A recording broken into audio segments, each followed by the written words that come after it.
জলসার মেলাই নর নারী করে ঝলমল, কমিটির সাপোর্ট আছে বলে, কমিটির দুর্বলতা আছে বলে ধর্মের অপমান, না চিনি নবীর হাদিস না মানি কোরআন। জলসার নামে ডেলিগেট করে মানুষ খাবে বলে, খাওয়া দাওয়া শেষ হলে ভাই বাড়ির টান মারে। জলসার নামে ডেলিগেট করে মানুষ খাবে বলে, খাওয়া দাওয়া শেষ হলে ভাই বাড়ির টান মারে।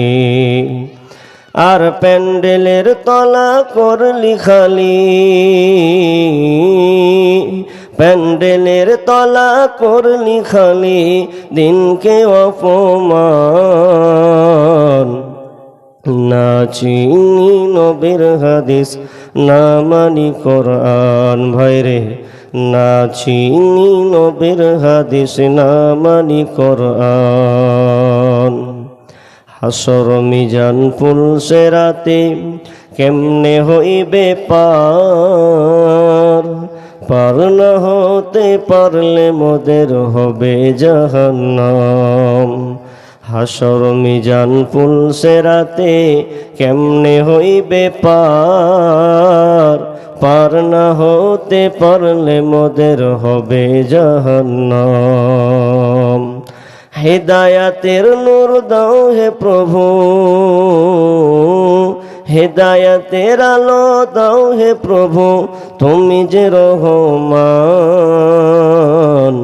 না চিনি নবীর হাদিস না মানি কোরআন। ভাইরে না চিনি নবীর হাদিস না মানি কোরআন। মরা নামের মুসলমান মোদের কেমন যে ঈমান, না চিনি নবীর হাদিস না মানি কোরআন। ভাইরে না চিনি নবীর হাদিস না মানি কোরআন। উপস্থিত সম্মানীয় সুযোগ্য আজকের চলমান জলসার স্বনামধন্য সভাপতি, মঞ্চে উপবিষ্ট আকাশে সাদৃশ্য আলিম ওলামাবৃন্দ ও দূরদূরান্ত থেকে আগত সম্মানীয় অতিথিবৃন্দ, আমার সম্মুখে বসে থাকা ছোট বড় দিনদার ইমানদার মুমিন ভাই সকল ও বাম দিকে রত সম্মানিতা মা ও বোনেরা, প্রথমে সেই মহান মুনিবের দরবারে প্রশংসা করি যে আল্লাহ আমাদেরকে একটা মসজিদ কেন্দ্রিক আয়োজিত মাহফিল, যে সভায় যে মজলিসে বিভিন্ন প্রান্ত থেকে আল্লাহ আমাদের হাজির করেছেন, সে আল্লাহ সুবহানাহু ওয়া তাআলার শুকরিয়া আদায় করি, বলি আলহামদুলিল্লাহ। একটু জোরে বলি আলহামদুলিল্লাহ। অতঃপর শান্তি বর্ষিত হোক সকল নবীদের উপর, বিশেষ করে আমাদের শেষ নবী জনাবে মুহাম্মদুর রাসূলুল্লাহ, আমরা সকলে বলি সাল্লাল্লাহু আলাইহি ওয়াসাল্লাম। সম্মানিত উপস্থিতি, আমি আলোচনা করার পূর্বে ভাই যারা দাঁড়িয়ে আছেন একটু বসেন, যারা দাঁড়িয়ে আছেন আল্লাহর মেহেরবানি, যারা দাঁড়িয়ে আছেন একটু বসুন। জি বসুন ভাই, যারা বাঁশের কোণাতে দাঁড়িয়ে আছেন ভাই বসেন, আল্লাহর হস্তে বসেন। এলেন তো আবার কষ্ট করে, আবার দাঁড়িয়ে থাকবেন কিনে, বসার জায়গা আছে, জি বসেন। ও ভাই ওই ওখানে কি করে খাড়িয়ে আছে, ভালো জায়গায় আসবে না বাপ, ডাকলেও আসে না।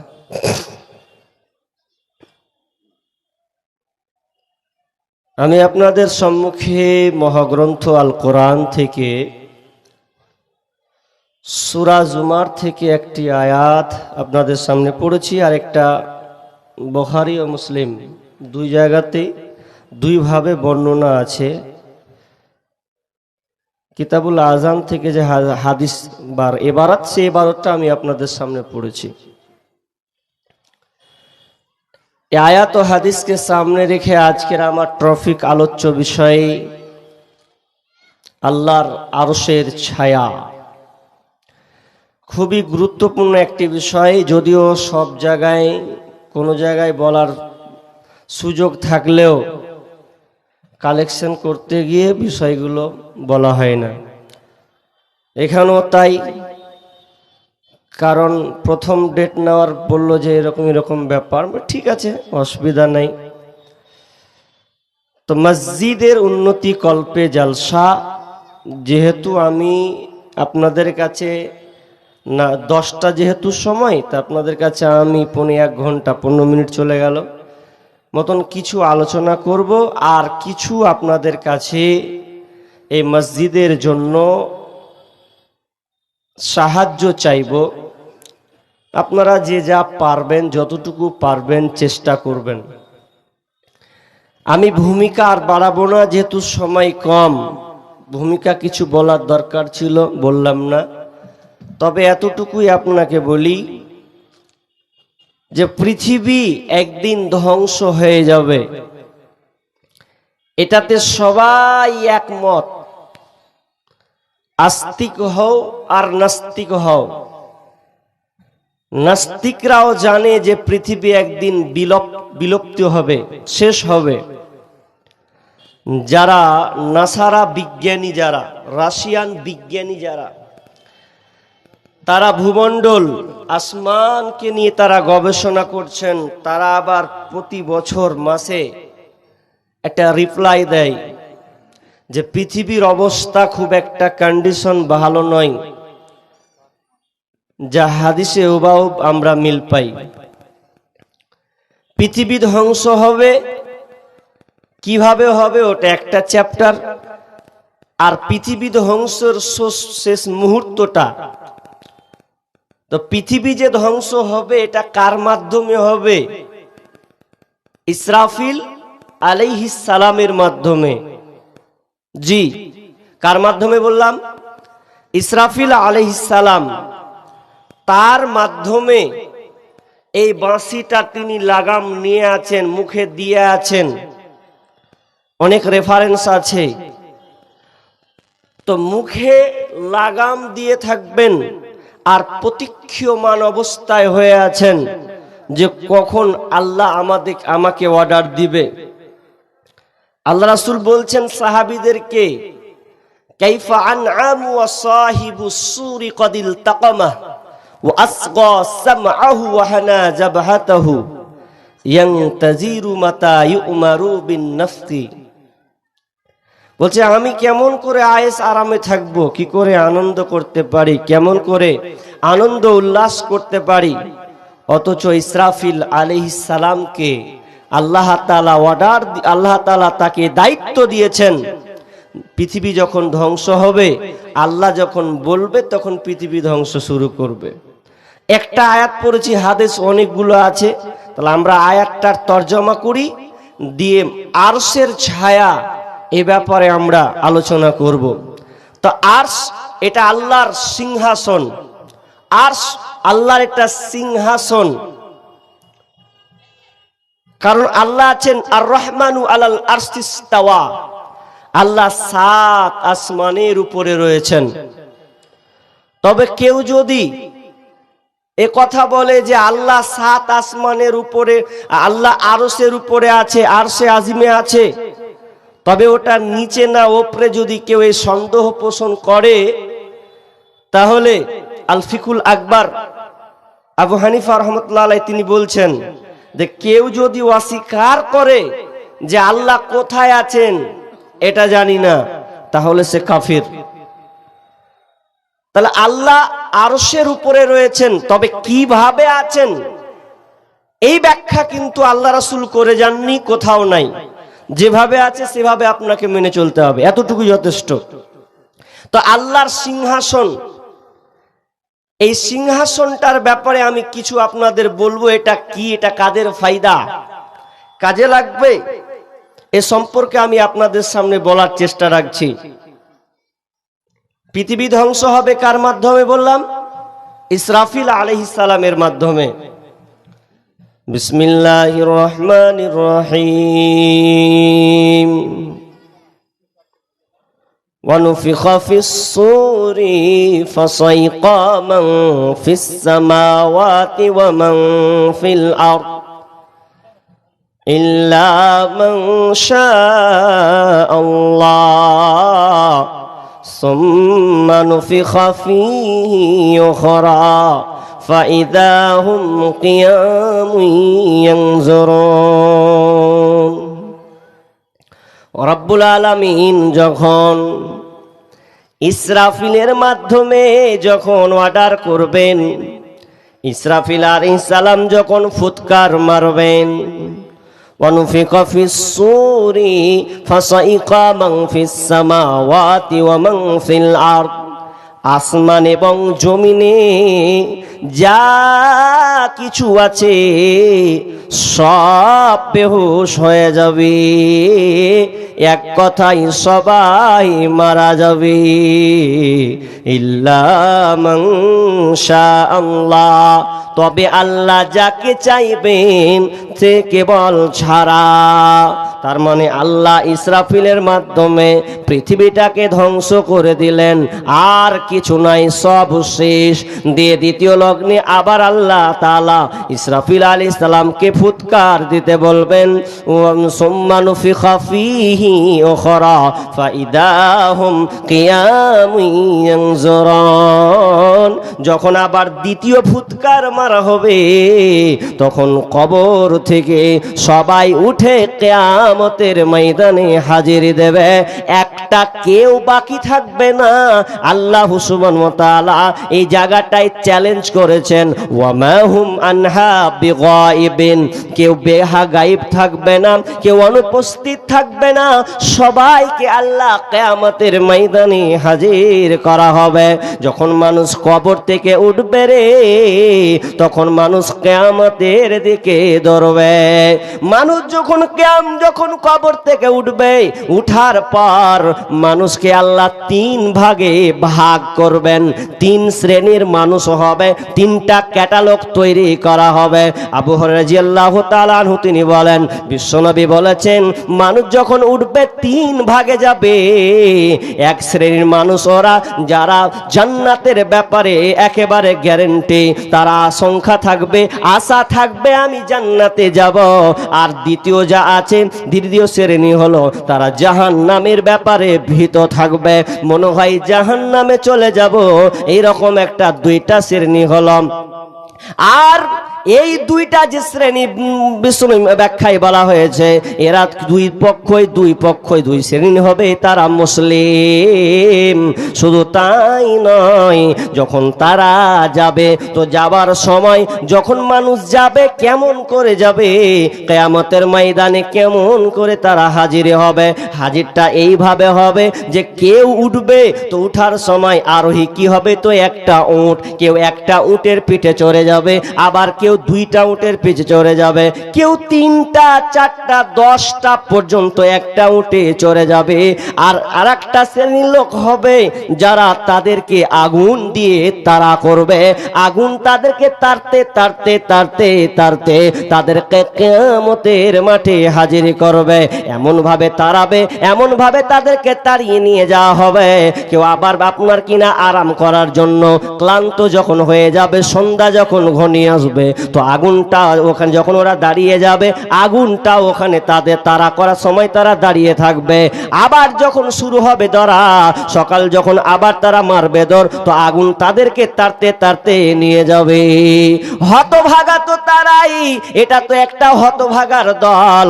শুধু তাই নয়, আল্লাহ সুবহানাহু ওয়া তাআলা বলছেন, ওয়া নাহসুরুহুম ইয়াওমাল কিয়ামাতি আলা উজুহিম। আল্লাহ সুবহানাহু ওয়া তাআলা মানুষকে মুখের ভরে হাঁটিয়ে নিয়ে যাবেন। সেদিন মানুষ কবর থেকে উঠে মুখ দিয়ে হাঁটবে, মুখ দিয়ে হাঁটবে। তো পৃথিবী তো ধ্বংস হয়ে গেছে, এখন ওইভাবে যাবে। তো যাওয়ার সময় প্রথমে যখন মানুষ কবর থেকে উঠবে তো অবাক হয়ে যাবে, অবাক হয়ে যাবে। উঠার প্রথমে ওরা আশ্চর্য হয়ে যাবে, কি ব্যাপার, কি অবস্থা, কি আমাদের অবস্থা, কি অবস্থা হবে, অবস্থা কত জটিল হবে। যখন মানুষ কবর থেকে উঠবে পৃথিবী তো আর পৃথিবী নাই, ধ্বংস হয়ে গেছে। আকাশ নাই, আকাশ তো মনে বোঝা যাবে না, মনে অন্ধকারের মতন হয়ে আছে, কি কোন দিকে যাব। এমন অবস্থা হবে, গাছপালা পশু পক্ষী কিছুই নাই, গাছ নাই, পর্বত নাই, নদী খাল বিল নাই। আন সাহাল ইবনে সাদ রাদিয়াল্লাহু তাআলা আনহু قال قال رسول الله صلى الله عليه وسلم يحشر الناس يوم القيامة على أرض بيضاء وأفراء كقرصة النقي ليس فيها ألم لأحد। বিশ্বনবী বলছেন কিয়ামতের ময়দানে যখন হাজির হবে, যখন তারা যাবে আশ্চর্য হবে, কেন যে পৃথিবীর আর অবস্থা ওই রকম নাই। Bharat, Pakistan, Bangladesh, Thailand, Ukraine, Japan, Nepal, Bhutan এই রকম আর নেই, কোনো পর্বত নাই, গাছপালা কিছুই নাই। কি করা হয়েছে, আলা আরদিন বাইদা ওয়া আফরা, সাদা লাল মিশ্রিত একটা সমতল ভূমি বানিয়ে দেওয়া হয়েছে, উঁচু নিচু বলে কোনো জায়গা নাই। লাইসা ফি আলামুন লিহা কাকুরসাতিন নাকি, শুধু তাই নয়, ওটা খোলা সাদা রুটির মতন বানিয়ে দেওয়া হবে, ময়দানকে রুটির মতন বানিয়ে দেওয়া হবে। কেমন রুটির মতন, আপনার বোন, আপনার বিবি, আপনার মা যে খোলানে রুটিটাকে পাকায়, এর তলাটা যেমন চিকনো হয়ে থাকে, সমান হয়ে থাকে, ওই রকমই আল্লাহ পৃথিবীটাকে সমতল বানিয়ে দেবেন, সমান বানিয়ে দেবেন, আর বলে কিছুই থাকবে না। শুধু তাই নয়, যখন মানুষ কবর থেকে উঠবে রে, উঠার সময় প্রথমে তারা দেখবে আরে পা পুরো নাঙ্গা অবস্থা হয়ে গেছে, গাছপালা পশু পাখি তো কিছুই নাই, এগুলো তো দেখতে পাচ্ছি না, পর্বত নাই, খাল বিল কিছুই নাই, কিছুই অট্টালিকা কোনো বিল্ডিং কোনো কিছুই নাই। তবে নাই তো নাই, তারা নিজের পরনের দিকে তাকাবে, এই অবস্থা খুব খারাপ, তারা উলঙ্গ অবস্থায় উঠবে, কারো পরনে কাপড় থাকবে না। আয়েশা রাদিয়াল্লাহু তাআলা আনহা তিনি বর্ণনা করেছেন, বিশ্বনবী বলছেন ইহসারুন নাসু ইয়াউমাল কিয়ামাতি উফাতান উরাতান গুরলা, উফাতান উরাতান গুরলা। মানুষ যখন উঠবে তিনটা দিক লক্ষ্য করবে, একটা উফাতান উরাতান গুরলা, মানুষ যখন উঠবে নাঙ্গা অবস্থায়, আপনার খালি পায়ে নাঙ্গা অবস্থায় এবং খাতনাবিহীন এই আকৃতিতে তারা কবর থেকে উঠবে। কারো কপরে কোনো কাপড় থাকবে না, পায়ে কোনো স্যান্ডেল থাকবে না, পায়ে স্যান্ডেল নাই, কোনো কাপড় নাই, খাতনাবিহীন থাকবে। যখন বিশ্বনবী এই কথা আয়েশাকে যখন বলছেন, আয়েশা খুব বুদ্ধিমতী মহিলা ছিলেন, সঙ্গে সঙ্গে পাল্টা বিশ্বনবীকে প্রশ্ন করতে লাগলেন। ফাকুন বললেন, ইয়া রাসূলুল্লাহ আন-নিসাউ ওয়ার রিজালু জামিআ ইয়ানজুরু বা'যুহুম ইলা বা'যিন, ইয়া রাসূলুল্লাহ আপনি বললেন কারো পরনে কাপড় থাকবে না, ছেলে মেয়ে তো একাকার হয়ে থাকবে, ছেলে মেয়ে একাকার হয়ে থাকবে, কারো পরনে কাপড় থাকবে না, তাহলে তো ওর দিকে তাকাবে, ওর দিকে তাকাবে, এইরকম দৃশ্য হয়ে যাবে। তাহলে এক কথায় বলা যায় আপনার ইজ্জত সবাই দেখে ফেলবে। যখন এই কথা বলা বিশ্ব নবী বললেন, ফাকালা ইয়া আয়েশাতুল আমরু আসাদ্দু মিন আইয়ানজুরা বা'যুহুম ইলা বা'যিন, হে আয়েশা তুমি যেটা আমাকে বলেছো যে এর অপর দিকে তাকাবে, এটা কোনো মতে নয়। মানুষ এর অপর দিকে তাকা তো দূরের কথা, এটা থাকবে না, বরং তারা বিভীষিকাময় পরিস্থিতির মধ্যে থাকবে। এক কথায় তারা নিজেকে বাঁচার জন্য ত্রাহি করবে, কি হবে আমার, ওই মানসিকতা তার মাথায় কাজ করবে না। কেমন কাজ করবে না? ওই মাথাতে ওই বুদ্ধিটা খেলবে না যেমন আমি একটা মেয়েকে দেখলাম, আপনি একটা দেখলেন, তা আপনি বলছেন কার বেটি, দেখ কেমন করে সেজে চলেছে, হ্যাঁ জালসার দিনে, ঠোঁটে গুলো একদম গোলাপ টেলের টাটা, মাথায় কোনো চিরনিয়া, কেউ একদম বাম্পার করে, কোনো ওড়না নেই, আর জালসা শুনতে চলেছে, কার বেটি এটা রে? মানে আপনি বলছেন আর বাপেরও বাটা আর মায়েরও বাটা, কোনো খেয়াল নেই। আচ্ছা গেল, এখন এই হাল হয়ে গেল এটা। এখন এই বুদ্ধিতে কথাটা বলছে, তো বিচারের ময়দানটা কত কঠিন হবে, কেউ কারো দিকে তাকাবার কোনো ওই ধ্যান তো দূরের কথা, নিজেকে বাঁচার জন্য আমি দুটা উদাহরণ দিব, তাহলে আপনি ওই হাদিসের ব্যাখ্যাটা আপনি হৃদয় থেকে বুঝতে পারবেন, অন্তর থেকে বুঝে ফেলবেন। কেমন বুঝবেন? আপনার যদি সুগার হয়, সুগারের মানুষের অনেক ব্যারাম থাকে, এই খাওয়া যাবে না, সে খাওয়া যাবে না, এইভাবে চলতে হবে, রাত জাগা যাবে না, বেশি বেশি করে পানি মারবে জি। তো সুগারের মানুষ অনেক নিয়ম নীতি মানতে হবে। এখন ওই সুগারওয়ালা মানুষকে যদি 1 বছর পর ক্যান্সার হয়, এক তো সুগার ধরলে তার পরের বছর ওকে ক্যান্সার হলো ধরেন, এখন ক্যান্সার যদি হয় তাহলে ডাক্তার বলে তুমি শেষ, তোমার ক্যান্সার হয়েছে। আচ্ছা বলুন তো, যে লোকটা সুগার ছিল, এখন যদি ওকে ক্যান্সার বলে, সুগার বলে মনে থাকবে? মনে থাকবে? ও সুগার করে ভুলে ক্যান্সার, শেষ, আমি শেষ, অবস্থা খারাপ, তখন ক্যান্সার নিয়েও টেনশন করবে, সুগারের কথা মনে থাকবে না, ভুলে যাবে। আমি একটা আরো ভালো করে উদাহরণ দিতে হলে বুঝেন, আপনি নতুন বিয়ে করেছেন, বিবি কোথায় বিয়ে করেছেন? তা একদম দক্ষিণ দিনাজপুর, মালদা লোকের মানুষ, গাজলের মানুষ, কুশমন্ডি থানা থেকে একটা মেয়ে নিয়ে আসলেন, খুব সুন্দর মেয়ে নিয়ে এসেছেন, খুব ভালো দেখতে, সুন্দরী, খুব পছন্দ করে, বাড়ির সবার পছন্দ, আপনার 1 নম্বরে আগে পছন্দ। এখন বিয়ে করেছেন, এখন বিয়ে যখন করলেন, তো এখন বিবি আবদার করছে আপনার কাছে। কি আবদার করছে? বলছে হ্যাঁ জি, খুব অনেক দিনের তামান্না ছিল জি, আমি যাকে বিয়ে করবে, যে আমার স্বামী হবে, আমি প্রথম আবদার করব ওকে, যে আমি ওর সাথে কোথাও বাইরে ঘুরতে যাবো। এখন নতুন যদি বিয়ে হয়, তখন বিবির আবদার কেউ করবে না, চল এখন সব দূরে বিবি কাছে। এখন বিবিকে বলবে ঠিক আছে, তা কি করে যাবি? বলছে এক কাজ করো, একটা প্রাইভেট গাড়ি করো, বাস ট্রেনে যাবো না, দুজনাতে যাব, কি আনন্দতে যাব। বুঝে সেটাও ঠিক রে, তো চ। এখন গাড়ি করে নিলে, এখন গাড়ি করার পরে দুজনে একদম ভালো করে চাপলো, হ্যাঁ, হযরত আলীর ভাষা হেন্ঠা করে চাপলো, নাকি ওর ভাষা ওই হেন্ঠা শব্দ ব্যবহার করেও, তো ভালোভাবে চাপলো। আর চাপার সময় দুজনে চেপেছে, কাউকে লাইন, শুধু ড্রাইভার কোথায় যাবে? তো বলছে চলো আজকে কোথায় যাবে? চলো হাজারদুয়ারি যাব। হাজারদুয়ারি গিয়ে একটা আবার বেলডাঙ্গাতে মসজিদ হবে নাকি, ওটাও দেখতে যাব, দুইটাই হয়ে যাবে। এখন স্বামী স্ত্রী দুজনে চেপেছে, স্বামী স্ত্রী কত ভালোবাসার মানুষ, বেশি দিন হয়নি দুজনে ভালোবাসার মাতোয়ারা হয়ে গেছেন, এমন ভালোবাসা তো গভীরে চলে গেছেন, দুজনে ভিতরে আছে, গল্প চলছে। বিবি আগেকার হিস্টোরি, কলেজের স্কুলের হিস্ট্রি বর্ণনা করছে, এত সুন্দর করে বর্ণনা করছে, নিজের চেহারার বর্ণনা করছে, আমি এই রকম, তুমি পাগলা হয়ে গেছো বলে তুমি আমাকে বিয়ে করেছো, তুমি আমাকে বেঁচে বিয়ে করেছো, দেখছো আমার শরীরের অবস্থা, দেখছো আমি এই রকম, এমন ভাবে বর্ণনা করতে করতে স্বামী খুব খুশিতে শুনছে, ভালো লাগছে, তাই তো তোমাকে আমি চয়েস করে নিয়েছি।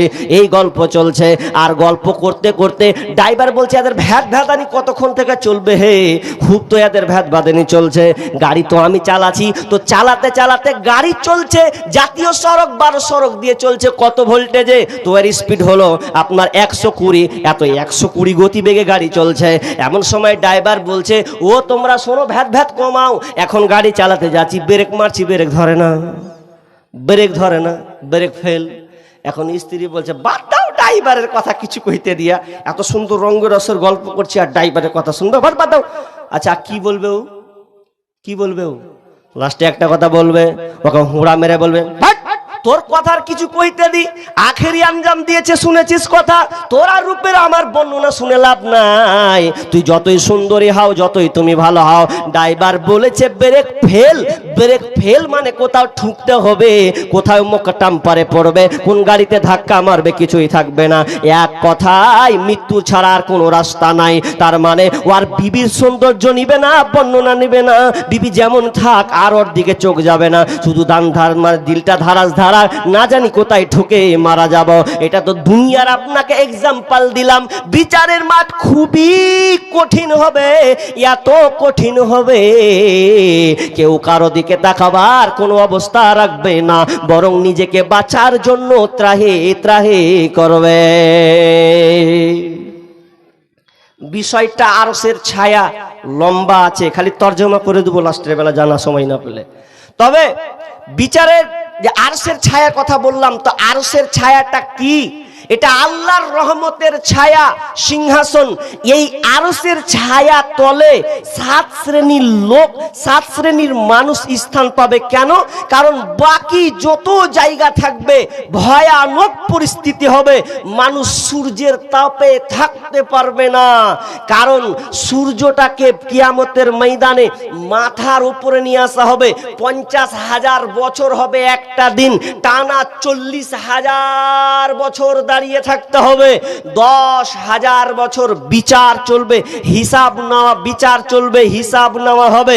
এমন পরিস্থিতি হবে যে আর নাই, কোথাও লুকাবো এরকম কোনো জায়গা নাই। তো আরশের নিচে পালাবো, লুকাবো, তো লুকাতে যে কেউ পাবে না। কেন?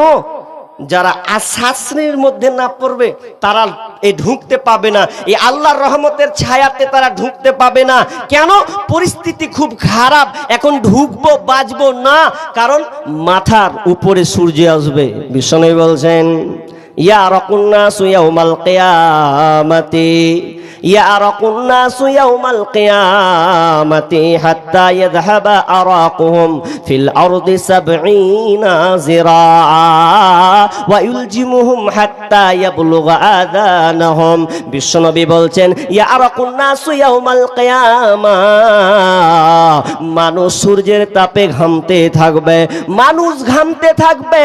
কতটা থামবে? ইয়াযহাবা আরাকুহুম ফিল আরদি 70 যিরাআ, 70 হাত পর্যন্ত ছড়িয়ে যাবে ঘাম, 70 হাত পর্যন্ত ছিটকে যাবে, দূরে চলে যাবে। তো কেন? সূর্যের তাপে সূর্য মাথার উপরে নিয়ে আসা হবে। বিশ্বনবী বলছেন, তুদনা শামসু ইয়াউমাল কিয়ামাতি মিনাল খালক, সূর্যটাকে সৃষ্টির কাছাকাছি অতি নিকটবর্তী নিয়ে আসা হবে। হাত্তা তাকুনা মিনহুম কামিকদারি মিল, এমনকি মাথার উপরে 1 মাইল উপরে সূর্যটা থাকবে। মাথার উপরে সূর্য। আপনি জানেন দুনিয়াতে আপনি এখন এই যে জমিনে বসে আছেন, আলোচনা শুনছেন, আপনার মাথার উপরে কত দূরে সূর্য আছে? বিজ্ঞানীরা বলছেন 9 কোটি 30 লক্ষ মাইল দূরে আছে। কত বললাম? 9 কোটি 30 লক্ষ মাইল দূর থেকে আপনাকে, এই আপনার থেকে আপনি আলো পাচ্ছেন, দুনিয়ার দিনের আলো, সূর্যের আলো আপনি পাচ্ছেন 9 কোটি 30 লক্ষ মাইল দূর থেকে আপনি পাচ্ছেন। শুধু তাই নয়, এর তাপমাত্রা কত? বিজ্ঞানীরা বলছেন সূর্যের তাপমাত্রা হলো 1 কোটি 40 লক্ষ ডিগ্রি সেলসিয়াস। 1 কোটি 40 লক্ষ ডিগ্রি সেলসিয়াস, এতটা তাপমাত্রা। আপনি ভাবেন তো, মাথার উপরে সূর্য করে নিয়ে আসা হবে। দুনিয়াতে আপনি থাকছেন, সামান্য 40 ডিগ্রি সেলসিয়াস তাপমাত্রা আপনি সহ্য করতে পারছেন না। আপনি ভাবুন, গরমের সময় বাড়ি ছেড়ে আপনি বাগানে আশ্রয় নেই। যার টাকা আছে এসি চালিয়ে ঘরের মধ্যে থাকে, কিংবা যার ফ্যান লাইন নাই পাখা দিয়ে ঘোরায়, বারবার ঠান্ডা বরফ পানি খায় নিজেকে বাঁচার জন্য। এত গরমে কত মানুষ সহ্য না করতে পেরে মারা যায়। তীব্র গরমে থাকা যায় না। ছাদ, এই সূর্যের তাপে রাতের বেলাও ছাদ পর্যন্ত হিট হয়ে থাকে, গরম হয়ে থাকে। গরমের সময় আমরা বালিতে যেতে পারি না, বালু গরম উত্তপ্ত হয়ে আছে। এমন বালি চাল ফেলে দিলে ভাজা হয়ে যাবে। এতটা কঠিন ভয়ঙ্কর পরিস্থিতি দুনিয়াতে যদি হয়, তাই এতগুলো টেম্পারেচার। আপনি ভাবুন তো, আজকে আমাদের যে আমরা মোমবাতি জ্বালাই, ওই মোমবাতির টেম্পারেচার কতটা? 1000 ডিগ্রি সেলসিয়াস। আপনি কেরোসিনে চালাবেন, কেরোসিন জ্বালাতে গেলে এর তাপমাত্রা 1300 ডিগ্রি সেলসিয়াস। আপনি একটা লোহা গলাবেন, কামারেরা যে লোহা গলায়, ওই লোহার গলাতে গিয়ে টেম্পারেচার পরে 1500-1600 ডিগ্রি সেলসিয়াস। এতগুলো তাপমাত্রা, সামান্য এত তাপমাত্রাতে ভয়ঙ্কর পরিস্থিতি হয়ে যায়। কিন্তু কিয়ামতের ময়দানে সূর্যটাকে 1 মাইল উপরে করে দেওয়া হবে। ফায়াকুনুন নাসু আলা কদরি আমালিহিম ফিল আরাক, মানুষ তখন আমলের অনুপাতে ঘামতে থাকবে। ফামিনহুম মাইয়াকুনু ইলা কাবাইহি, মানুষ ঘামতে থাকবে কতটা পর্যন্ত? কেউ আপনার টাকনু পর্যন্ত ঘামতে থাকবে। ফামিনহুম মাইয়াকুনু ইলা রুকবাতাইহি, কেউ আবার ঘামবে হাঁটু পর্যন্ত। ওয়ামিনহুম মাইয়াকুনু ইলা হাকওয়াইহি, কেউ কেউ ঘামবে আবার কোমর পর্যন্ত। ঘামতে ঘামতে লাগাম পর্যন্ত হয়ে যাবে। এমন ভাবে মানুষ ঘামবে, বাঁচার কোনো রাস্তা পাবে না। এক কথাই ঘামে মানুষ হাবুডুবু খাবে। তবে তারা বেঁচে যাবে যারা 7 শ্রেণীর মধ্যে থাকবে। ওরা আরশের নিচে ছায়া পেয়ে তারা নিজেকে ধন্য মনে করবে। 7 শ্রেণীর মানুষ এই আরশের নিচে ছায়া পাবে, যে ছায়াটা আল্লাহর রহমতের ছায়া। তাহলে 7 শ্রেণীর মধ্যে আমাকে পড়তে হবে, তাহলে আমি ওখান থেকে বেঁচে যাব। জি, তাহলে বাঁচতে হলে 7 শ্রেণীর মধ্যে আমাকে ঢুকতে হবে, নিজেকে চেষ্টা করতে হবে যাতে আল্লাহ আমি এই পরিস্থিতির মধ্যে না পড়ে যাই। তাহলে সব সময় আপনাকে চেষ্টা করতে হবে। তা আমি এবার সরাসরি আর লম্বা করছি না। তাহলে এখন মাথা সূর্যের উপরে, অবস্থা খুব খারাপ, কিন্তু 7 শ্রেণীর মানুষ যারা, তারা থাকবে শান্তিতে আরশের ছায়ার নিচে। এবার কারা কারা, এবার গুনিয়ে দিয়েছি, হাদিস বলে দিয়েছি, সবটি বলতে পাবো না, কিন্তু আমার সঙ্গীত আছে, ওটা দিয়ে আপনি বুঝে নেন। জি, ওটা দিয়ে বুঝে নেন। 7 শ্রেণীর মানুষ আরশের নিচের ছায়া পাবে। আরশের নিচে জায়গা যদি পেতে চাও, 7 শ্রেণীর মধ্যে তুমি গণ্য হও। আরশের নিচে জায়গা যদি পেতে চাও, 7 শ্রেণীর মধ্যে তুমি গণ্য হও।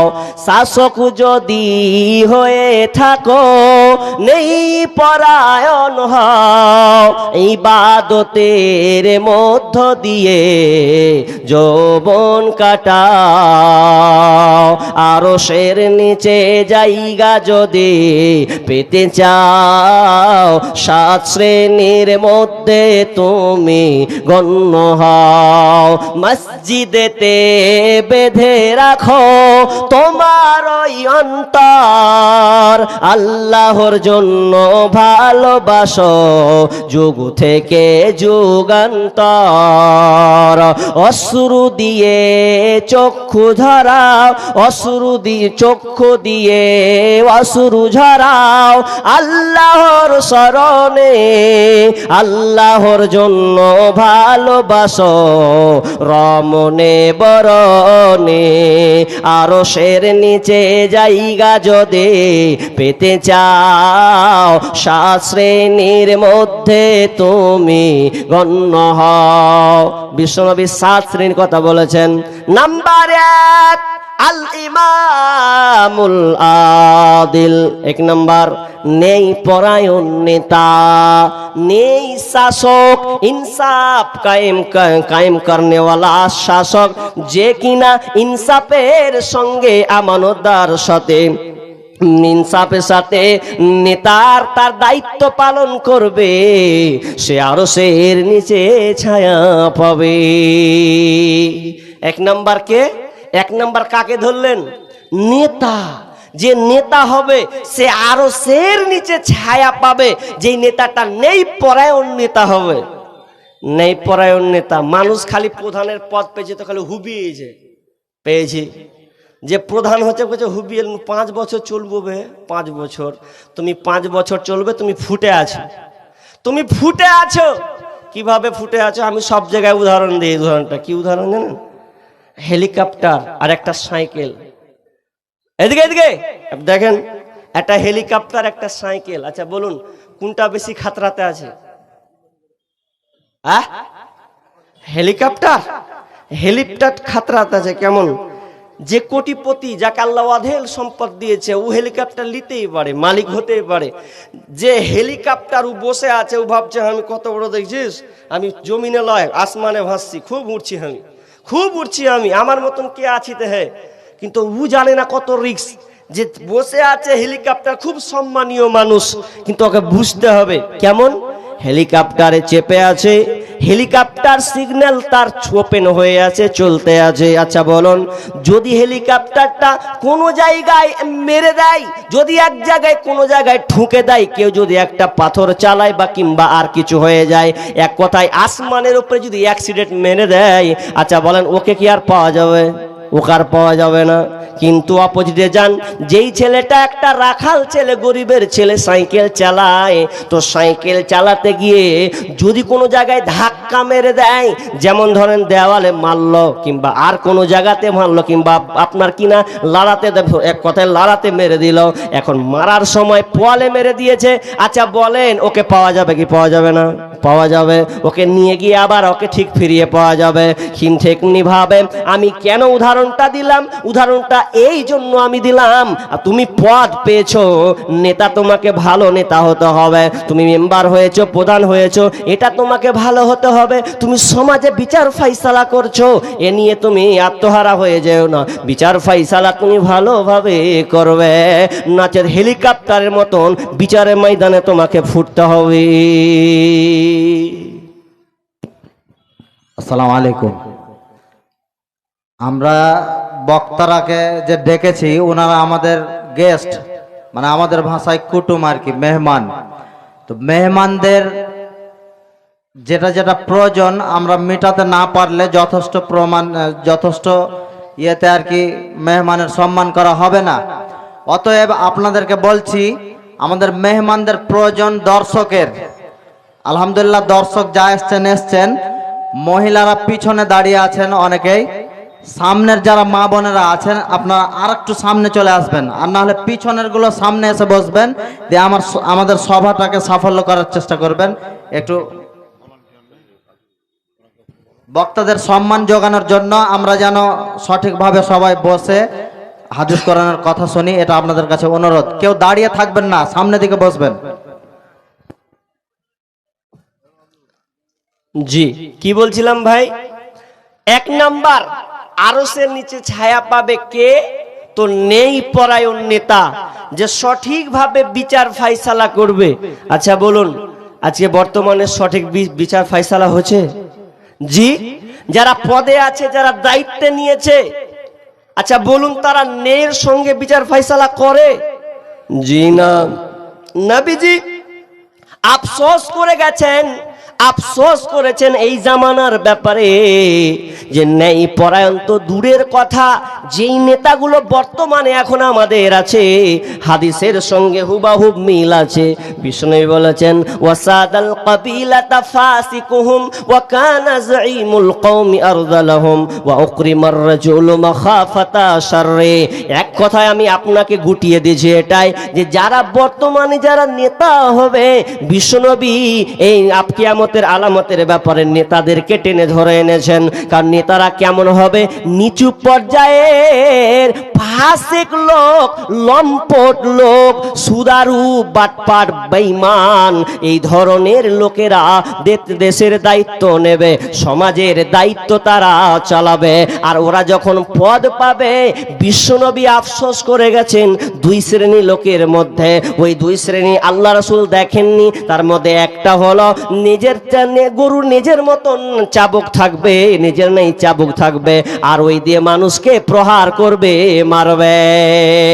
আজকে বিচার ফাইসালাগুলো অবাক লাগে, যার কোনো দোষ নাই তাকে দোষী বানিয়ে তার উপরে ফাইন মারা হয়, দোষী বানিয়ে তাকে জেলে ভরা হয়, বিভিন্ন জায়গায় তাকে অপমান করা হয়। অথচ বিশ্বনবী যখন তিনি মক্কা বিজয় করলেন, মক্কা যখন তার হাতে চলে আসলো, এমন সময় ইসলাম প্রচার যখন শুরু হয়ে গেল, ইতিমধ্যে কিছুদিন মধ্যে এমন একটা ঘটনা ঘটে গেল, যেই ঘটনা আপনার কি নাম একটা ঘটনাকে যে কুরাইশ বংশের একজন নারী একজন মেয়ে চুরি করেছে, আর চুরি করে তার শাস্তি হবে। তারা জানতেন যদি কেউ চুরি করে আর চুরি করার পর যদি ধরা পড়ে তার হাতটাকে কেটে ফেলতে হবে। এখন তো অবস্থা খারাপ, এত বড় উচ্চ বংশীয় কুরাইশ বংশ, এত মর্যাদার একটা বংশ, আমাদের চুলকানি লেগে গেছে, এখন কি করা যায়? মান সম্মানের তো ব্যাপার আছে। এই জন্য তিনি কি করলেন, কেউ বলার সাহস পাচ্ছে না, নবীর কাছে কে যাবে, কে বলবে, আর যে বিচারটাকে একটু অন্যদিকে ঘুরিয়ে দেওয়া যায় কিনা, কাউকে না পেয়ে তারা একটা কাজ করলো কি, একজন ছোট অল্প বয়সের ছেলে, কাকে, তো উসামা বিন জায়েদকে তারা চয়েস করলো। কারণ উসামা বিন জায়েদকে আল্লাহ রাসূল কতটা ভালোবাসতেন, খুবই ভালোবাসতেন। উসামা বিন জায়েদকে বললেন, উসামা তুমি যাও বিশ্বনবীকে তুমি এটা বলো, তোমার দ্বারা এটা সম্ভব হবে। তো শেষমেশ উসামা বিন জায়েদ তিনি আল্লাহ রাসূলের কাছে গেলেন, যাওয়ার পর বলছেন, ইয়া রাসূলুল্লাহ আমি এসেছি ফাতেমার ব্যাপারে, কারণ ওই বংশের নাম, ওই যে মেয়েটা চুরি করেছিল ওর নাম হলো ফাতেমা, তো ফাতেমার ব্যাপারে এসেছে। কি হলো? বলছে একটু বিচারটা কি অন্যদিকে ঘোরানো যায় না? যখনই এই কথা বলেছেন বিশ্বনবীর চোখ লাল বর্ণের হয়ে গেছে, আর যখনই হয়ে যাওয়া তখন সঙ্গে সঙ্গে রাগান্বিত হয়ে গেলেন। তিনি বুঝতে পারলেন খুব খারাপ অবস্থা। এমন সময় লোককে জমায়েত করলেন, দাঁড়িয়ে গেলেন, দাঁড়িয়ে গিয়ে তিনি ভাষণ দিলেন, কিছু কথা বললেন। বলতে বলতে তিনি বললেন, ও আমার এলাকাবাসী তোমরা শোনো, তোমরা আমাকে দিয়েছো উসামা বিন সাইদের মাধ্যমে শেখায়ার একটা সুবিচার, কিন্তু না কোরআনের বিপক্ষে তো যাওয়া যায় না, তোমরা এটা কখনোই সম্ভব হতে পারে না, বরং কোরআন বলেছে তার হাতকে কেটে নিতে হবে, অতএব হাত কাটতে হবে। শোনো, তোমরা বলেছো ফাতেমার কথা, আরে ওই ফাতেমা যদি আমার নিজের মেয়ে হতো, আমার কলিজার টুকরা কন্যা নিজের ফাতেমাও যদি হতো, তাহলে আমি কি করতাম? লাউকানা বিনতে ফাতেমা, আমার মেয়ে যদি হতো নিজের মেয়ে, তবু আমি আমার মেয়ের হাতকে আমি কেটে দিতাম। এরই নাম হলো সুবিচার। শোনা যাবে না?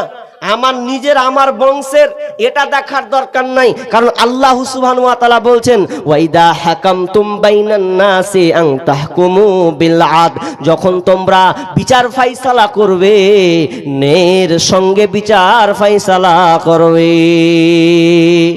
নিজের বলে বাঁচিয়ে নিব এটা চলবে না। জি, তাহলে ন্যায় পরায়ণ নেতা হতে হবে। সময় নাই তো, আর 10 মিনিট লিব, কিছুক্ষণ কালেকশন করব, ঘড়ি দেখছি আর চালাচ্ছি। তো একটা হলো, দ্বিতীয় নম্বর কি, ওয়াশাবুন নাশাআ ফি ইবাদাতি রাব্বি, যেই যুবক তার যৌবন বয়সে আল্লাহ রাস্তায় অতিবাহিত করেছে, আল্লাহ রাস্তায় কাটিয়েছে, ওই যুবকটা আরশের নিচে ছায়া পাবে। ওয়াশাবুন নাশাআ ফি ইবাদাতি রাব্বি, ওই যুবকটা আরশের নিচে ছায়া পাবে, যেই যুবকটা যার যৌবনটা আল্লাহ রাস্তায় কেটেছে। জি, এবার যদি আমি আপনাদেরকে প্রশ্ন করি যে আরশের নিচে ছায়া, আজকে বর্তমান ইয়ং জেনারেশন যারা যুবক আছে ওরা আরশের ছায়া পাবে? জি, কারণ আজকের ইয়ং জেনারেশন যুবক যারা, যুবতী যারা, তারা মনে হয় আল্লাহর ইবাদতে পার করছে। জি, অবস্থা খুব কঠিন। বর্তমান প্রেক্ষাপট, আজকে যুবক রসাতলে চলে গেছে। দিন ইসলামকে বাদ দিয়ে তারা দুনিয়ার নীতি, অর্থাৎ দুনিয়াবি কার্যকলাপ, অর্থাৎ বেদুইনের অবিশ্বাসীদের কালচার নীতি তারা মেনে চলছে, সংস্কৃতিকে তারা গ্রহণ করেছে। আল্লাহর ইবাদত কোথায়? জি, দেখেন আজকে বর্তমানে যুবকের অবস্থা, বর্তমান যুবকের মাথার চুল দেখেন, বর্তমান যুবকের তার শরীরের ফিগারের বাহার দেখেন, চুলের স্টাইল দেখেন। বর্তমান যুবক মোবাইল হাতে, একদম দামি দামি মোবাইল ব্যবহার করছে, একটা দুইটা করে মোবাইল বাধা নয়, আমি বলছি না বাধা নয়, কিন্তু আজকে যুবকরা রসাতলে চলে গেছে। দেখেন আজকের বর্তমানে যুবক যুবতী মোবাইলের মাধ্যমে যতগুলো মোবাইল আমরা ব্যবহার করছি, আমার যুবক ভাইয়েরা, এই সবচাইতে মারাত্মক যদি গুনার কাজ থাকে তো এই মোবাইলের মাধ্যমে। মোবাইলের মাধ্যমে আজকের ইয়ং জেনারেশন ধ্বংস হয়েছে। কি করে? রাত 12টা 1টা পর্যন্ত ও জেগে আছে। আজকে একটা এমন একটা কালচার হয়ে গেছে, ফ্যাশন হয়েছে, নিয়ম নীতি হয়েছে, যাকে গার্লফ্রেন্ড বয়ফ্রেন্ড এখন সংক্ষিপ্ত নাম দিয়েছে জিএফ আর বিএফ। জিএফ মানে গার্লফ্রেন্ড, বিএফ মানে বয়ফ্রেন্ড। আজকে এটা সামান্য হয়ে গেছে, বাপ মার মাথা ব্যথা নাই। যুবক বলো, তোমার এই হালাতে তুমি কি করে তোমার এই যৌবন সময়টাকে যে নষ্ট করছো? তোমার কি মনে হয় যে আমি আরশের নিচে ছায়া পাবো, নেব? কি অবস্থা আজকে মোবাইলে, আজকে যুবকরা শেষ হয়ে গেছে। অথচ যুবকের দাম কত? আল্লাহ রাসূল বলছেন ইকতানিম খামসান ক্বাবলা খামসিন, 5টা জিনিস আসার আগে তোমরা 5টা জিনিসের মূল্যায়ন করো। নাম্বার 1, সাবাবাকা ক্বাবলা হারামিক, তুমি তোমার যৌবন পেয়েছো, এই যৌবনকে তুমি কাজে লাগাও বার্ধক্য আসার আগে। তুমি যৌবনের মূল্যায়ন করো, যৌবনকে তুমি নিয়ামত মনে করো, গনিমত মনে করো।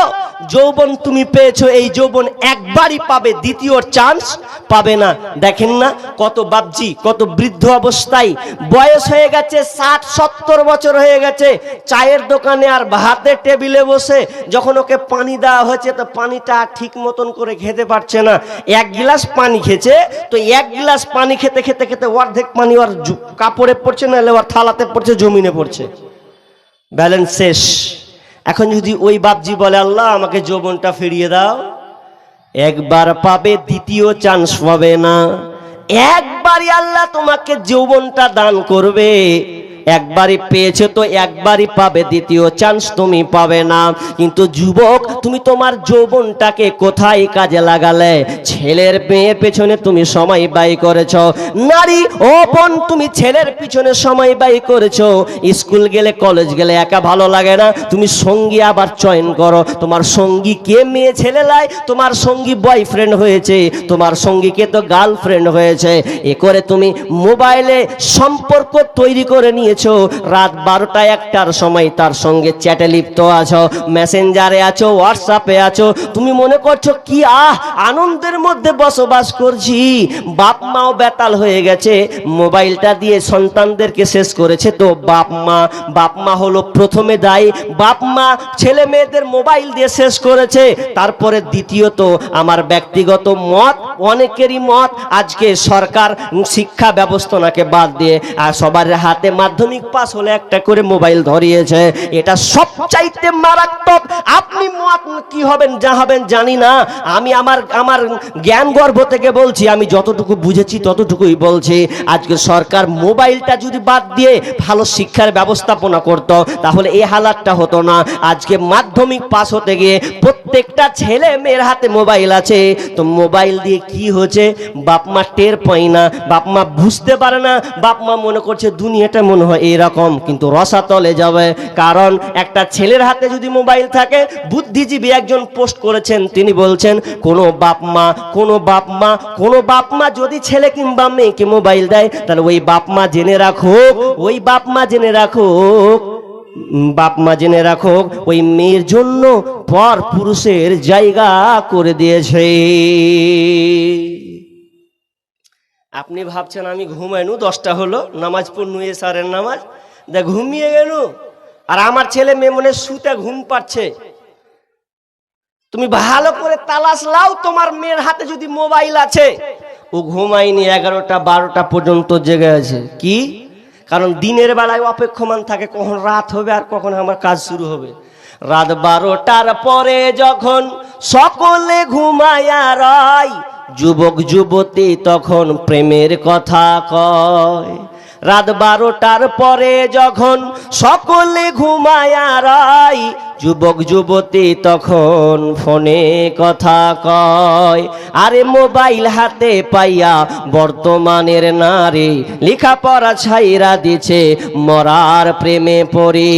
সারাটা দিন চিন্তায় থাকে, সারাটা দিন চিন্তায় থাকে, রাত কখন গভীর হয়, যুবক যুবতী তখন মনের কথা কয়। যুবক বয়সটা শেষ।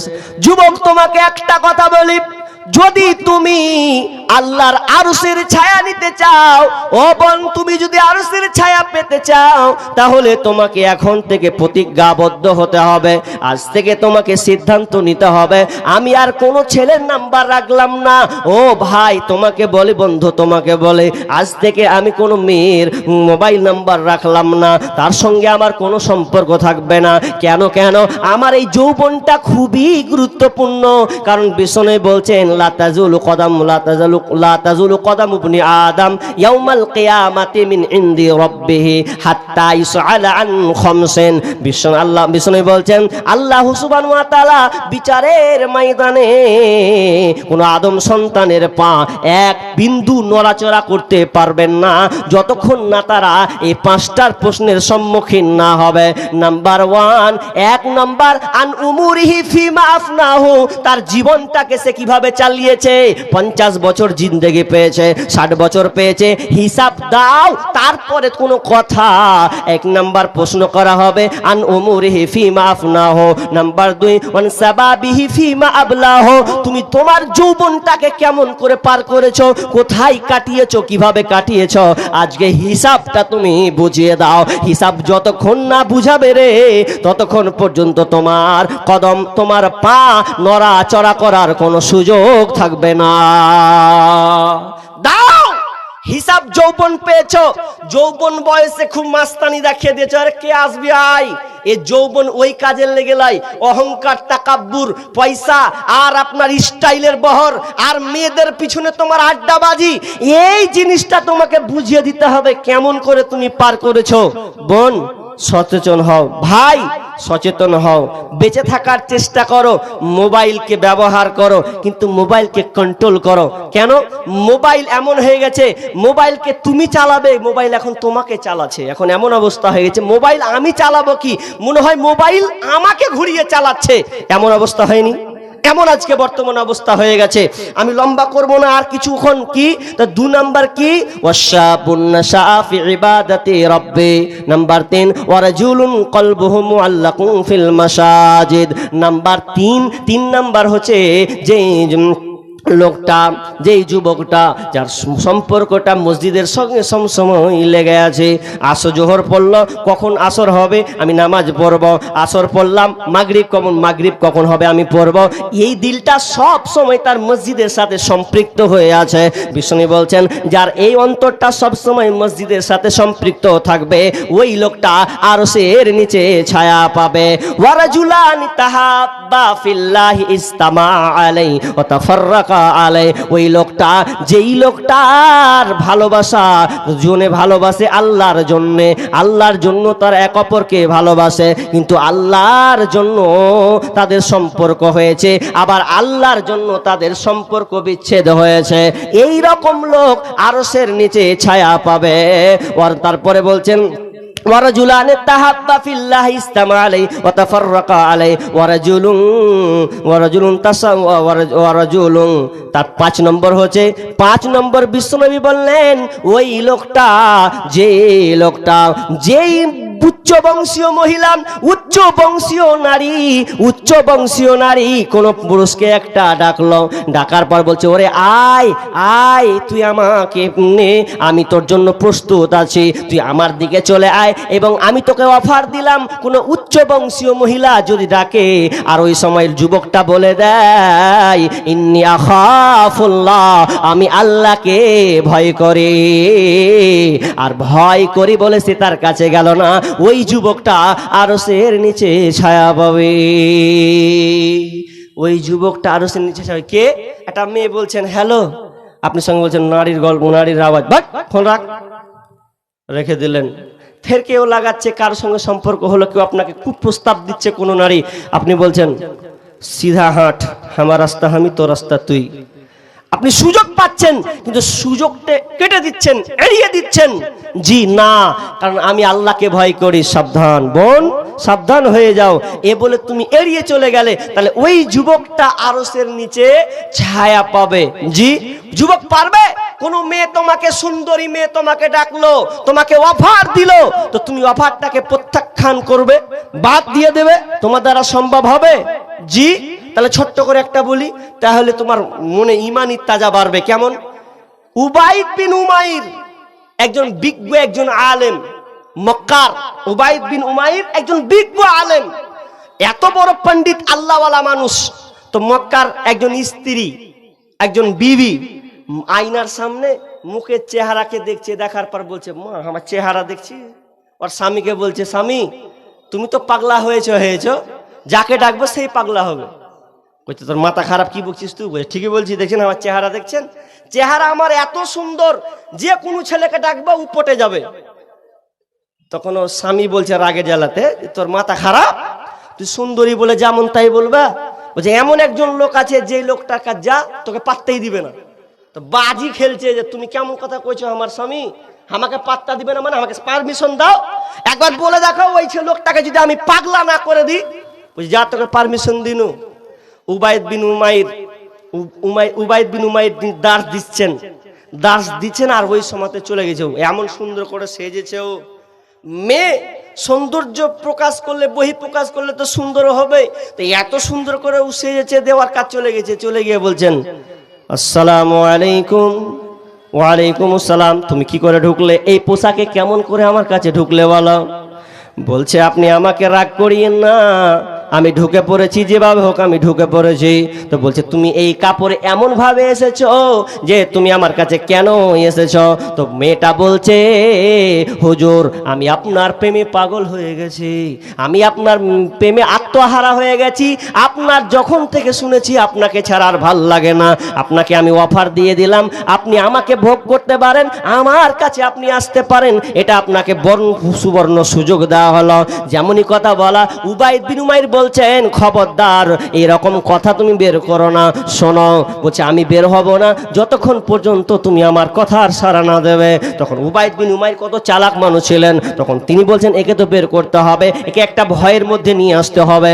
তখন বলছেন, ও মহিলা শোনো, ঠিক আছে তোমার আমি আবদার পূরণ করে দেব, আমি তোমার দিকে ঝুঁকি মারব, তবে আমার কয়েকটা প্রশ্ন আছে, এই প্রশ্নের উত্তর তোমাকে দিতে হবে।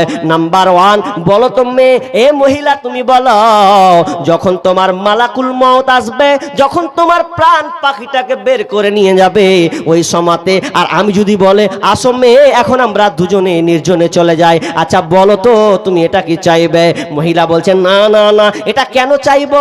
আমার প্রাণ পাখি বেরিয়ে যাবে, আত্মা বের হবে, মালাকুল মউত বের করে দেবে, ওই সময় আমার মরণ হবে, আমি ওই সময় খারাপ কাজ করতে পারি না। এবার বলছে, তাহলে ঠিক আছে চলো, তোমাকে কবরে নিয়ে যাওয়া হলো। ধরো, এবার কবরে নিয়ে যাওয়ার পর যখন মুনকার নাকির যখন তোমার কাছে আসলো, আর আমি ওই সময় যদি বলি, চলো মেয়ে তোমার তামান্নাটা আমি মিটিয়ে দিই, আচ্ছা তুমি কি চাইবে? মেয়ে বলছে, না না না, ছি ছি ছি, না না, এটা তো কখনোই আমার দ্বারা সম্ভব নয়। আচ্ছা ঠিক আছে চলো, উত্তর ঠিক আছে। এবার বলো, যখন কিয়ামতের ময়দানে হাজির করা হবে, আর আমি যদি বলে, ও মেয়ে চলো তোমার তামান্নাটা মিটিয়ে দিই, আচ্ছা তুমি কি চাইবে? মেয়ে বলছে, না না না, এটা আমি তো কখনোই চাইব না। তো এই করতে করতে পুলসে রাত পর্যন্ত যখন তাকে প্রশ্নের সম্মুখীন করা হলো, ওই মহিলাটা আর থাকতে পারলো না, চোখ দিয়ে ঝরঝর করে পানি পড়ে সে ব্যাকেট কেটে বাড়ি চলে গেল। স্বামী আবার উল্টা হয়ে গেছে। কি হয়েছে? স্বামী আবার দেখছে আমার বিবি এত সুন্দরী ছিল, এত সুন্দর করে সাজতো, আজকেও তাপসীর মতন হয়ে গেছে, ওকে আর প্রেমিকার মতন পাচ্ছে না। উবাইদ বিন উমাইর কি এমন কথা দিয়েছে যে আমার বিবি আর আগেকার মতন হচ্ছে না। জি, যারা প্রকৃত আল্লাহকে ভয় করে তারা কোনোদিন কোনো মেয়ের পাত্তা দিবে না। তবে যারা আল্লাহকে ভয় করে না, যারা লম্পট বেঈমান, সেই লম্পট বেঈমানেরা মেয়েদের পিছনে পিছনে ঘুরবে। কিন্তু যারা প্রকৃত যুবক, যেই যুবক বলে আমি হলাম প্রকৃত যুবক, বীর যোদ্ধা, সেই যুবক যে মেয়ের ওয়ার্ডস পারমিশন পেলেও মেয়েকে অ্যাভয়েড করে দেয়, চলো তোমাকে আমি এই সুযোগ দিতে পারি না, আমি আল্লাহকে ভয় করি। জি, 6 নম্বর, ওয়ারাজুলুন তাসাদ্দাকা আখফা, ওয়ারাজুলুন তাসাদ্দাকা আখফা হাত্তা লা তা'লামা শিমালুহু মা তুনফিকু ইয়ামিনুহু। 6 নম্বর হচ্ছে যেই ব্যক্তি দান করলো, দান করছে, কিন্তু দান করার সময় ডান হাত দান করছে কিন্তু বাম হাত টের পাচ্ছে না, লোককে জানাচ্ছে না, এমন ভাবে ও দান করছে যে দান করার কারণে এক কথায় আশেপাশে জানতে পারছে না। এমন করে উদাহরণ দেওয়া হয়েছে, ডান হাত দিল বাম হাত জানতে পারলো না। এই রকম যদি কেউ দান করে তাহলে সে আরশের নিচে ছায়া পাবে। আর 7 নম্বর, ওয়ারাজুলুন যাকারাল্লাহ ওয়া খালিয়ান ফাফাজাত আইনা, 7 নম্বর ওই ব্যক্তিটা আরশের নিচে ছায়া পাবে যেই যুবকটা রাতের সময় তার চোখ দিয়ে অশ্রু ঝরেছে, আল্লাহর ইবাদতে আল্লাহর জিকিরে কাটিয়ে দিয়েছে আর চোখ দিয়ে তার পানি ঝরঝর করে ঝরেছে, ওই যুবকটা আরশের নিচে ছায়া পাবে। আমি লম্বা করলাম না, পরে 3-4টা তাড়াতাড়ি করে কুটে নিয়েছি। ভাই বন্ধু জি, আমি আপনাকে বলতে চাচ্ছি এই দুনিয়ার মোহ ফিতনাতে থাকিয়েন না। আর যদি আরশের ছায়া পেতে চান, দুনিয়ার কতদিন এই দুনিয়াতে থাকার জন্য আজকে আমরা দৌড়াদৌড়ি লাপালাপি ছুটাছুটি। আজকে যদি এসআইআর এর নাম যদি প্রথম আপনি দিয়েছেন, তারপরে হিয়ারিং এ আপনাকে ডাকছে, জি প্রত্যেককে হিয়ারিং এ এখন ডাকা হচ্ছে। কেন? যে প্রমাণ করে যাও তুমি ভারতের নাগরিক কিনা। এত কিছু দেওয়ার পরে আবার ডাকা হচ্ছে। শুধু আপনাদের এলাকা বলে নয়, আমাদের এলাকা তো আরো ভুরি ভুরি, এক একটা বুথে 600 জনের নামে হিয়ারিং আসছে, 600-700 হিয়ারিং। এসো তুমি বুঝিয়ে যাও তুমি ভারত কিনা। কি দিয়ে বুঝাবো? ওই জন্য এখন সোশ্যাল মিডিয়াতে সব মানুষও খেপা পাগলা হয়ে গেছে, কইছে দাদার মাটির কবর লেছিলে, এবার তুই পাগলা খেপা পাগলা হয়ে গেছে। কি করবে? একজনকে দেখছি মাথায় টিনে করে যা দলিল ছিল সব মাথায় করে চলেছে, লে এবার কি লিবি? আমি বুঝতে পারি না কিছু, কি দিব তোকে? কি লিলে আমি ভারতের নাগরিক হব? বাপ দাদা যেখানে মরে গেল সেখানে। তো যাই হোক, আপনারা চেষ্টা করুন, আল্লাহর কাছে দোয়া করুন। আমি যেটা বলতে চাচ্ছি, দুনিয়ার ব্যাপারে আপনি এত কিছু রেডি করছেন যে আমি ভারতের নাগরিক কিভাবে প্রমাণ করব, এই জন্য আপনার ভয়। নেতা আমাকে ডিসেল ক্যাম্পে ভরবে কিনা এ আপনার ভয়, কিন্তু কবর বলে ভয় নাই, কিয়ামতের ময়দান বলে ভয় নাই। ওটাকে নিয়ে আগে ভাবুন। এটা তো 50-60 বছরের জিন্দেগি, আবাদান আবাদান আপনাকে থাকতে হবে, যেখানে রাস্তা নাই। এক লাশ যদি জাহান্নামে ঢুকে যান, রাস্তা খুব খাতারনাক, জাহান্নাম ভয়াবহ জায়গা। অতএব বিচারের ময়দানে মাথার উপরে সূর্য যদি আপনি না নিতে চান, যদি ওখান বিপদ থেকে বাঁচতে চান, তাহলে আরশের ছায়া পেতে হলে 7টা শ্রেণীর মধ্যে আপনাকে ঢুকে যেতে হবে, তবেই আপনি আরশের নিচে ছায়া পাবেন। বিস্তারিত আলোচনা নয়, যেহেতু আরো 2 জন বক্তা আছেন, 2 জনই আবার ভালো কোরআন হাদিসের পণ্ডিত, ভালো বক্তব্য দেন। তার মধ্যে একটা আব্দুল করিম ভাই আর ব্রাদার রাহুল ভাই, তারা 2 জনেই মনে হয় হাজিরি দিয়েছেন, উপস্থিত হয়ে আছেন। ইনশাআল্লাহ আপনারা ধৈর্যের অনুকূলে যতক্ষণ শুনবেন, একটা টাইম মোতাবেক আপনাদেরকে আলোচনা শোনাবেন, ধৈর্যের সঙ্গে বুঝবেন। জি, আমি এখন আপনার কাছে হাত পাতবো কিছুক্ষণের জন্য, মাত্র 40 মিনিটের জন্য আপনাদের কাছে কিছু চাইবো। দেখেন বেয়াদবি কথা করা হয়ে যেতে পারে, করা হলে কিছু করার নাই, করা হলে পরে ফিরিয়ে দিয়েন, নাহলে হজম করতে শিখুন। কি কথা? কোনো বক্তা যখন কালেকশন করে তখন কইছে যে দেখে তারা চা মেরে চলে আসি, যা থাক কিছু খেয়ে চলে আসি, একটু ঘুরে লিগে তারপরে বক্তা নামবে, তখন শুনবো। তাহলে এটা যদি আপনি আঁকেন, তাহলে আমি কেন? তো আমার মতন যদি বড় বড় বাঘা আলেম এসে ওকে বলে, তাহলে কোনো কাজ হবে না। তো বিধায় আমি কিছুক্ষণ আলোচনা করেছি, যথেষ্ট আলোচনা করেছি, কিন্তু যেহেতু এটা মসজিদের উন্নতি কল্পে এটা জলসাটা, বিধায় আপনারা এলাকার বিভিন্ন পার্শ্ববর্তী এলাকা আর দূর থেকে এসেছেন, তো আপনারা চেষ্টা করবেন অন্তত কিছু দেওয়ার, আপনারা চেষ্টা করবেন। আমি বেশি পাবো নাকি জানি না, 10,000, 5,000, হ্যাঁ 2,000, 3,000, 1,000, যতটুকু সাধ্যে কুলাই। 10,000-এর দাতা আছেন কিনা তাও জানি না, তবে চেষ্টা করব। প্রথম নম্বরে কেউ যদি থাকেন যে আমি 10,000 টাকা দিয়ে এই প্রথম আমি শুরু করলাম, এই দানের ধারাটা আমি শুরু করলাম, একজন 10 বলেন, একজন 5 করে বলেন। দেখেন সাহাবীদের বৈশিষ্ট্য ছিল কেমন, যে আল্লাহ রাসূল যখন দানের কথা বলতেন বা যুদ্ধর ব্যাপারে বা কোনো অভাব হলে, কোনো কিছুর প্রয়োজন হলে, বাইতুল মালের প্রয়োজন, তো তখন তিনি যখন চাইতেন তখন সাহাবীদেরকে নিয়ে চাইতেন, তো সাহাবীরা কি করতেন? উঠে পালিয়ে যেতেন, মনে হয় না? উঠে পালাতেন না, ওনারা বসতে থাকতেন। না পারলেও বসে থাকতেন, মুখ দিয়ে তো আপনি এই দোয়াটা বলবেন যে আল্লাহ আমি অসহায়, আমি গরিব, আল্লাহ আমি পারবো না, তো আপনি আল্লাহ যে দিছে আল্লাহ তুমি তাকে দেওয়ার তৌফিক দাও, আল্লাহ যেন আমিও দিতে পারি, আল্লাহ তোমাকে তৌফিক দাও, এরকম একটা মুখ দিয়ে দোয়া করবেন।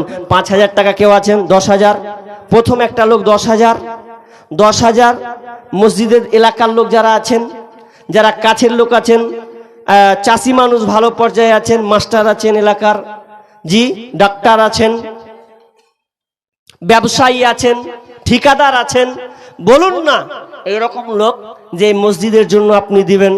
দেখেন এতগুলো মাইকিং, এতগুলো খরচ, তারপরে মসজিদের উন্নতিকল্পে অনেক খরচা, আপনি ভাবছেন যে এটা সস্তা? জি না। বলুন আল্লাহর জন্যে। কারো মা নেই, কারো বাবা নেই, যেই মা কবরে শুয়ে আছে, যেই মা কবরে শুয়ে আছে, বাবা কবরে শুয়ে আছে, এর কবরস্থান, তা আমাকে মসজিদের বললে যে দুটাই, মানে কবর আবার মসজিদ, জীবনে এটা প্রথম আমার কাছে ঘটলো, কবর আর মসজিদ দুটাই। তো দুটাই তো নিয়াত করুন।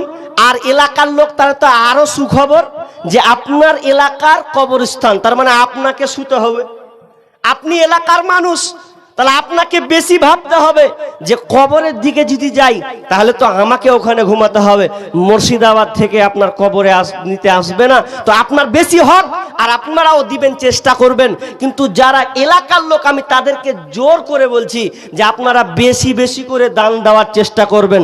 জি, যেই বাড়িটা আপনি তৈরি করছেন ওই বাড়িটা রং প্লাস্টার ছেলেদের জন্য আপনার জন্য এত সুন্দর করে করছেন, 10 লাখ 20 লাখ টাকা, 5 লাখ 2 লাখ খরচা করে দিচ্ছেন, কিন্তু যেই কবরে আপনাকে রেখে আসা হবে, যেই কবরে আপনাকে শায়িত করা হবে, সেই কবরটা হলো সামান্য 3.5 হাত মাটি, ওটাই আপনার আসল ঘর।